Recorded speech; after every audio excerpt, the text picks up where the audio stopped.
بسم الله الرحمن الرحيم.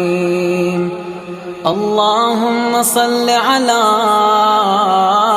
محمد وآل محمد. اللهم إني أسألك برحمتك التي وسعت كل شيء وبقوتك التي قهرت بها كل شيء وخضع لها كل شيء وذل لها كل شيء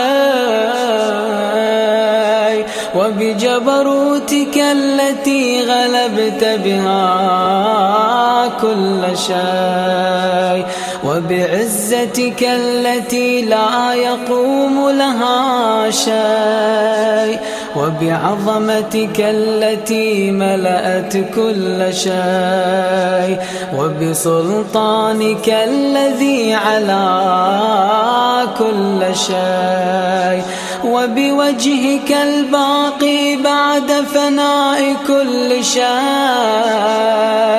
وبأسمائك التي ملأت أركان كل شيء وبعلمك الذي أحاط بكل شيء وبنور وجهك الذي أضاء له كل شيء. يا نور يا قدوس، يا نور يا قدوس، يا نور يا قدوس. يا أول الأولين ويا آخر الآخرين. اللهم اغفر لي الذنوب التي تهتك العصام. اللهم اغفر لي الذنوب التي تنزل النقام. اللهم اغفر لي الذنوب التي تغير النعام. اللهم اغفر لي الذنوب التي تحبس الدعاء. اللهم اغفر لي الذنوب التي تنزل البلاء. اللهم اغفر لي كل ذنب أذنبته وكل خطيئة أخطأتها. اللهم إني أتقرب إليك بذكرك وأستشفع بك إلى نفسك وأسألك بجودك أن تدنيني من قربك وأن توزعني شكرك وأن تلهمني ذكرك. اللهم إني أسألك سؤال خاضع متذلل خاشع أن تسامحني وترحمني وتجعلني بقسمك راضيا قانعا وفي جميع الأحوال متواضعا. اللهم وأسألك سؤال من اشتدت فاقته وأنزل بك عند الشدائد حاجته وعظم فيما عندك رغبته. اللهم عظم سلطانك وعلى مكانك وخفي مكرك وظهر أمرك وغلب قهرك وجرت قدرتك، ولا يمكن الفرار من حكومتك. اللهم لا أجد لذنوبي غافرا، ولا لقبائحي ساترا، ولا لشيء من عمل القبيح بالحسن مبدلا غيرك. لا إله إلا أنت سبحانك وبحمدك. ظلمت نفسي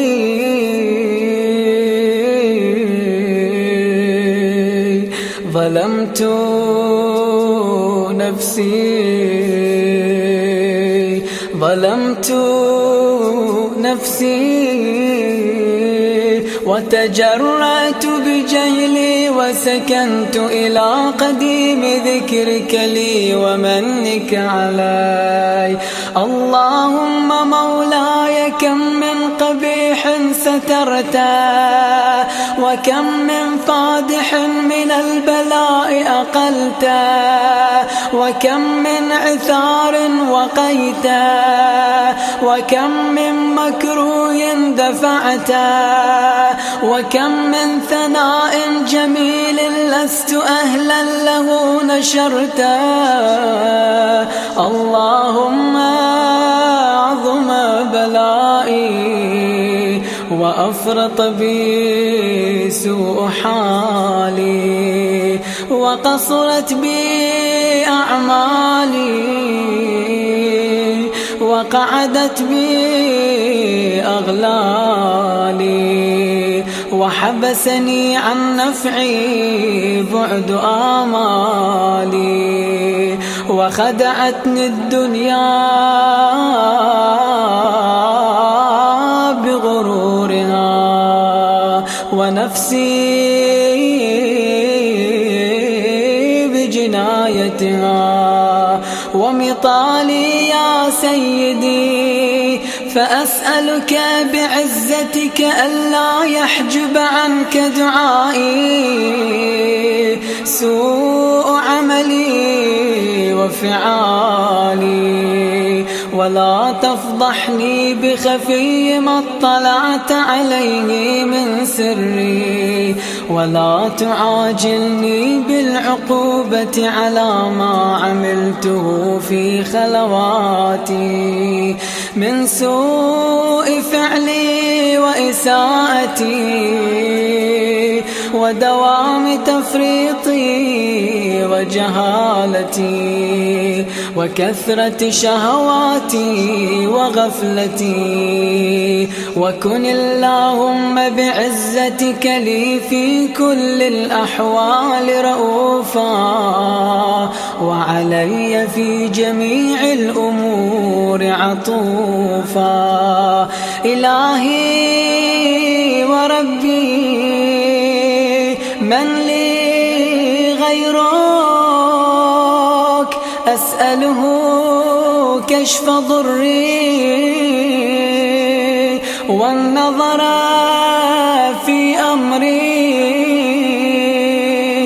إلهي ومولاي أجريت علي حكما اتبعت فيه هوى نفسي، ولم أحترس فيه من تزيين عدوي، فغرني بما أهوى وأسعده على ذلك القضاء، فتجاوزت بما جرى علي من ذلك بعض حدودك، وخالفت بعض أوامرك، فلك الحجة علي في جميع ذلك، ولا حجة لي فيما جرى علي فيه قضاءك، وألزمني حكمك وبلاءك.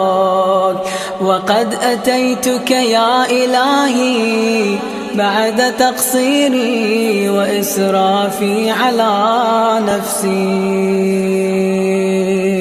معتذرا نادما منكسرا مستقيلا، مستغفرا منيبا، مقرا مذعنا معترفا، لا أجد مفرا مما كان مني، ولا مفزعا أتوجه إليه في أمري، غير قبولك عذري وإدخالك إياي في سعة من رحمتك. اللهم فاقبل عذري وارحم شدة ضري، وفكني من شد وثاقي. يا رب ارحم ضعف بدني، يا رب ارحم ضعف بدني، يا رب ارحم ضعف بدني، ورقة جلدي ودقة عظمي، يا من بدأ خلقي وذكري وتربيتي وبري وتغذيتي. هبني لابتداء كرمك وسالف برك بي يا إلهي وسيدي وربي. أتراك معذبي بنارك بعد توحيدك، وبعد من طوى علي قلبي من معرفتك، ولهج به لساني من ذكرك، واعتقده ضميري من حبك، وبعد صدق اعترافي ودعائي خاضعا لربوبيتك. هيهات أنت أكرم من أن تضيع من ربيته، أو تبعد من أدنيته، أو تشرد من آويته، أو تسلم إلى البلاء من كفيته ورحمته. وليت شعري يا سيدي وإلهي ومولاي، أتسلط النار على وجوه خرت لعظمتك ساجدا، وعلى ألسن نطقت بتوحيدك صادقا، وبشكرك مادحا، وعلى قلوب اعترفت بإلهيتك محققا، وعلى ضمائر حوت من العلم بك حتى صارت خاشعة، وعلى جوارح سعت إلى أوطان تعبدك طائعة، وأشارت باستغفارك مذعنة. ما هكذا الظن بك، ولا أخبرنا بفضلك عنك يا كريم يا رب. وأنت تعلم ضعفي عن قليل من بلاء الدنيا وعقوباتها، وما يجري فيها من المكاره على أهلها، على أن ذلك بلاء ومكروه، قليل مكثور، يسير بقاؤه، قصير مدته. فكيف احتمالي لبلاء الآخرة وجليل وقوع المكاره فيها، وهو بلاء تطول مدته ويدوم مقامه ولا يخفف عن أهله، لأنه لا يكون إلا عن غضبك وانتقامك وسخطك، وهذا ما لا تقوم له السماوات والأرض. يا سيدي فكيف بي وأنا عبدك الضعيف الذليل الحقير المسكين المستكين. يا إلهي وربي وسيدي ومولاي، لأي الأمور إليك أشكو، ولما منها أضج وأبكي، لأليم العذاب وشدته أم لطول البلاء ومدته. فلئن صيرتني للعقوبات مع أعدائك وجمعت بيني وبين أهل بلائك وفرقت بيني وبين أحبائك وأوليائك، فهبني يا إلهي وسيدي ومولاي وربي، صبرت على عذابك فكيف أصبر على فراقك، وهبني صبرت على حر نارك فكيف أصبر عن النظر إلى كرامتك، أم كيف أسكن في النار ورجائي عفوك.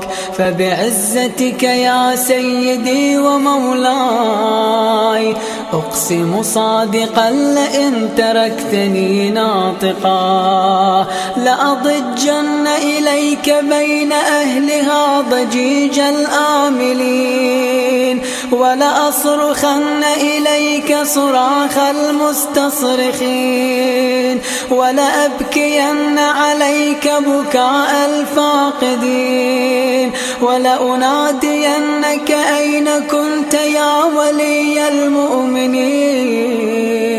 يا غاية آمال العارفين، يا غياث المستغيثين، يا غياث المستغيثين، يا غياث المستغيثين، يا حبيب قلوب الصادقين ويا إله العالمين. أفتراك سبحانك يا إلهي وبحمدك تسمع فيها صوت عبد مسلم سجن فيها بمخالفته وذاق طعم عذابها بمعصيته وحبس بين أطباقها بجرمه وجريرته وهو يضج إليك ضجيج مؤمل لرحمتك ويناديك بلسان أهل توحيدك ويتوسل إليك بربوبيتك. يا مولاي فكيف يبقى في العذاب وهو يرجو ما سلف من حلمك؟ أم كيف تؤلمه النار وهو يأمل فضلك ورحمتك؟ أم كيف يحرقه لهيبها وأنت تسمع صوته وترى مكانه؟ أم كيف يشتمل عليه زفيرها وأنت تعلم ضعفا؟ أم كيف يتقلقل بين أطباقها وأنت تعلم صدقا؟ أم كيف تزجره زبانيتها وهو يناديك يا رباه؟ أم كيف يرجو فضلك في عتقه منها فتتركه فيها؟ هيهات ما ذلك الظن بك ولا المعروف من فضلك ولا مشبه لما عاملت به الموحدين من برك وإحسانك. فباليقين أقطع لولا ما حكمت به من تعذيب جاحديك وقضيت به من إخلاد معانديك لجعلت النار كلها بردا وسلاما وما كان لأحد فيها مقرا ولا مقاما. لكنك تقدست أسماءك أقسمت أن تملأها من الكافرين من الجنة والناس أجمعين وأن تخلد فيها المعاندين. وأنت جل ثناؤك قلت مبتدئا وتطولت بالإنعام متكرما. أفمن كان مؤمنا كمن كان فاسقا لا يستوون. إلهي وسيدي فأسألك بالقدرة التي قدرتها وبالقضية التي حتمتها وحكمتها وغلبت من عليه أجريتها أن تهب لي في هذه الليلة وفي هذه الساعة كل جرم أجرمته وكل ذنب أذنبته وكل قبيح أسررته وكل جهل عملته كتمته أو أعلنته أخفيته أو أظهرته وكل سيئة أمرت بإثباتي الكرام الكاتبين الذين وكلتهم بحفظ ما يكون مني وجعلتهم شهودا علي مع جوارحي وكنت أنت الرقيب علي من ورائهم والشاهد لما خفي عنهم وبرحمتك أخفيت وبفضلك سترت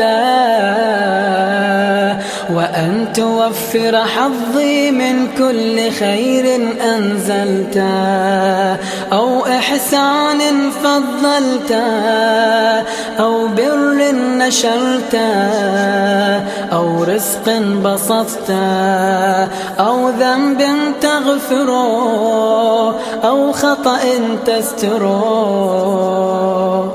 يا ربي يا ربي يا رب يا ربي يا ربي يا رب يا ربي يا ربي يا رب يا إلهي وسيدي ومولاي ومالك رقي يا من بيده ناصيتي، يا عليما بضري ومسكنتي، يا خبيرا بفقري وفاقتي، يا ربي يا ربي يا رب، يا ربي يا ربي يا رب، يا ربي يا ربي يا رب. أسألك بحقك وقدسك وأعظم صفاتك وأسمائك أن تجعل أوقاتي من الليل والنهار بذكرك معمورا، وبخدمتك موصولا، وأعمالي عندك مقبولا، حتى تكون أعمالي وأورادي كلها وردا واحدا، وحالي في خدمتك سرمدا.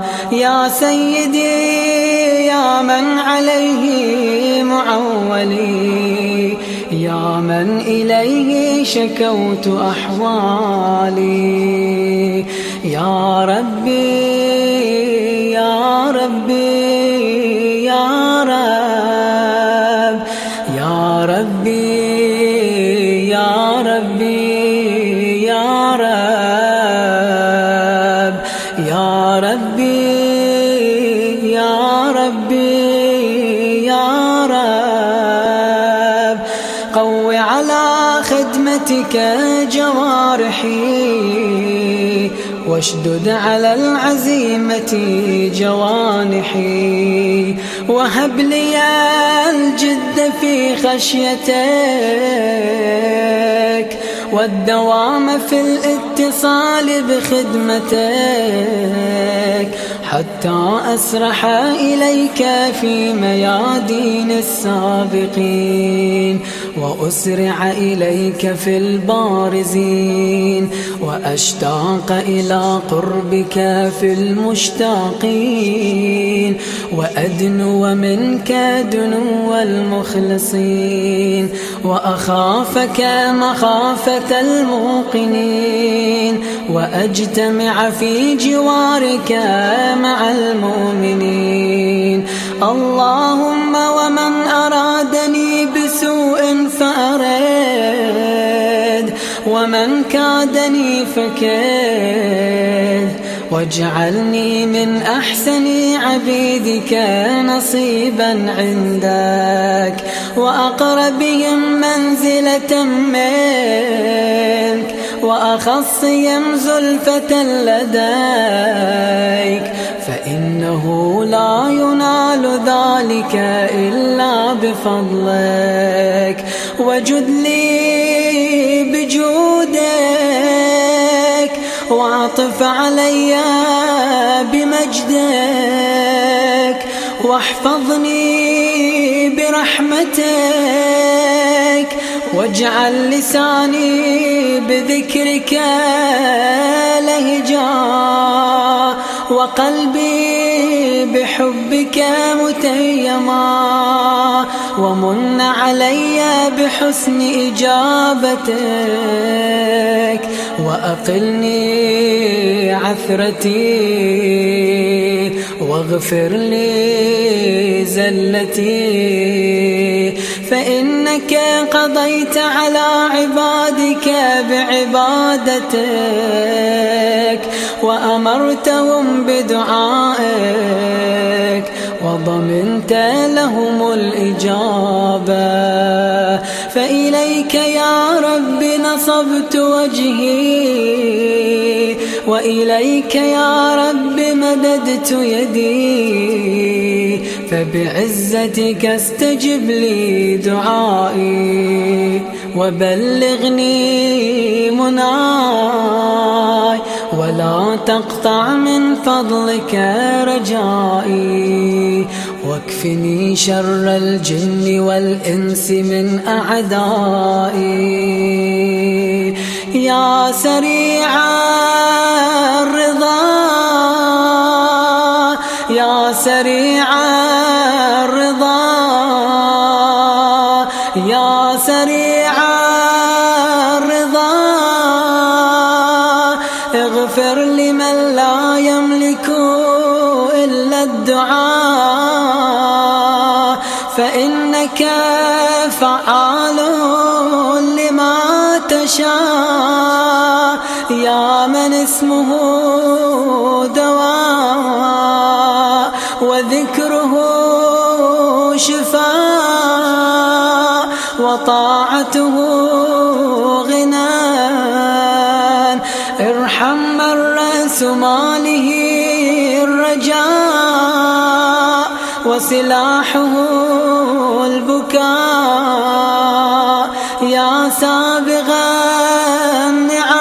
النعم يا دافع النقام يا نور المستوحشين في الظلام يا عالما لا يعلم صل على محمد وآل محمد وافعل بي ما أنت أهله وصلى الله على رسوله والأئمة الميامين من آله وسلم تسليما كثيرا وصل اللهم على محمد وآله